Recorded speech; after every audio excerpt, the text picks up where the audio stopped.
सब्जियों की निकालनी। आधी, हाँ बराबर। हरा धनिया, वाह।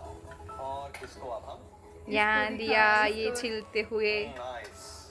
हमने थोड़े ज़्यादा गाजर बना दिए थे तो हमने सोचा ये सारे रायते में डाल देंगे। जो चावल है ना हमारे पास, यस। दावत बिरयानी।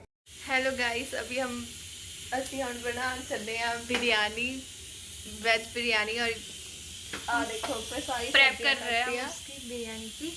और अब आप बताओ नेक्स्ट हम क्या बनाए, देखते हैं पहले ये कैसे बनती है, उसके बाद देखते हैं। और कमेंट करना जो भी आप बनाना चाहते हो नेक्स्ट। यस। और मैं जा रही हूँ, हमारे पास बिरयानी मसाला नहीं है। और हमने जो रेसिपी देखी सारी, हाँ, उसमें केसर भी था, तो बस लेने जा रहे हैं हम क्योंकि वो हमारी बिरयानी अच्छी बनी।